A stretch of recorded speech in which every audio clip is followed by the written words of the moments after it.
झांसी में प्रबुद्ध जन सम्मेलन और 328 करोड़ की विकास परियोजनाओं का शिलान्यास करने पहुंचे सूबे के मुखिया योगी आदित्यनाथ ने जनता का अभिवादन करते हुए कहा कि विधानसभा चुनाव के बाद किसी बड़े आयोजन के माध्यम से आपसे रूबरू नहीं हो पाया था। विधानसभा चुनाव के माध्यम से झांसी के मतदाताओं ने प्रदेश में फिर से सरकार गठन के लिए आशीर्वाद प्रदान किया, उसके लिए फिर से धन्यवाद। आज फिर से करोड़ों की योजनाओं का लोकार्पण और शिलान्यास करने का मौका मिला।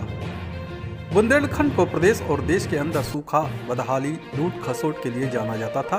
कुछ स्वार्थी तत्वों द्वारा प्रदेश की सुंदर तस्वीर खराब तरीके से प्रस्तुत की जाती थी। उन्होंने इस विषय पर प्रधानमंत्री से बात की तो उन्होंने कहा, अपना दौरा बुंदेलखंड से शुरू करें और उसकी बदहाल तस्वीर को बदलकर सुंदर बनाएं। जिस पर पहली बार आते ही बुंदेलखंड एक्सप्रेसवे की घोषणा की थी। चित्रकूट से दिल्ली की दूरी 5 घंटे में तय हो जाती है। आवागमन आसान हो गया। पर्याप्त मात्रा में जल है। प्रधानमंत्री ने हर घर, हर गांव में शुद्ध जल की आपूर्ति होने वाली है। इससे अधिक से अधिक बीमारी समाप्त होगी। इससे कई लाभ मिलेंगे। दवा का खर्चा बचेगा। अब दूर तक पानी भरने नहीं जाना पड़ेगा। बुंदेलखंड डिफेंस कॉरिडोर स्थापित हो रहा है। बुंदेलखंड में नौकरी रोजगार मिलेगा। माफिया अपराधियों का बोलबाला समाप्त। डकैतों, चोर, उचक्के अपराधियों का साहस नहीं किसी के साथ छेड़खानी या किसी व्यापारी के साथ कोई घटना कर सके। जिलाधिकारी झांसी के द्वारा लिखी गई पर्यटन विकास की पुस्तिका का विमोचन किया गया, जिसमें बुंदेलखंड में अपूर्व विकास होगा। महारानी लक्ष्मीबाई के नेतृत्व में देश की आज़ादी के लिए खुद को बलिदान किया था। इसे कोई नहीं भूल सकता। उनका शौर्य और पराक्रम लोगों को 1857 की याद दिलाता है। बुंदेलखंड बदहाल था, लेकिन मैं आश्वस्त करना चाहता हूं कि बुंदेलखंड बदहाल नहीं होगा। सरकार लगातार विकास का कार्य कर रही है। गरीबों को आवास, पानी, शौचालय उपलब्ध कराने का सरकार का कार्य कर रही है।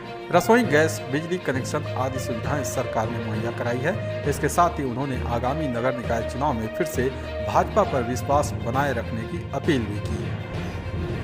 झांसी के मतदाताओं ने भारतीय जनता पार्टी और प्रधानमंत्री मोदी जी के नेतृत्व पर विश्वास करते हुए प्रदेश में फिर से सरकार गठन के लिए अपना आशीर्वाद प्रदान किया। मैं इसके लिए पूरे झांसी वासियों का हृदय से धन्यवाद ज्ञापित करते हुए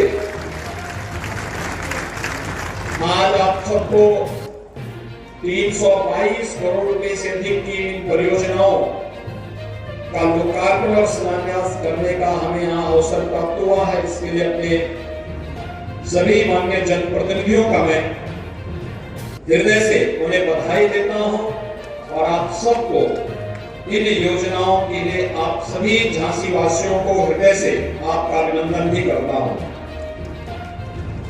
भाइयों बहनों, मोदी जी का मार्गदर्शन रहा। आज प्रदेश के अंदर सुरक्षा का एक बेहतरीन माहौल है। आज प्रदेश में दंगे नहीं होते, प्रदेश में अराजकता नहीं, प्रदेश में गुंडागर्दी नहीं।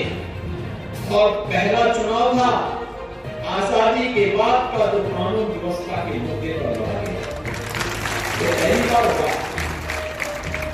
ये कारण है जनता जनार्दन स्वयं जब ठान लेती है तो वह कुछ भी तय कर सकती है। और प्रबुद्ध समाज इस ओपिनियन मेकिंग के लिए हमेशा जब तैयार अपने आप को करता है तो समाज उस सकारात्मक और विकास की सोच के साथ आगे बढ़ता है।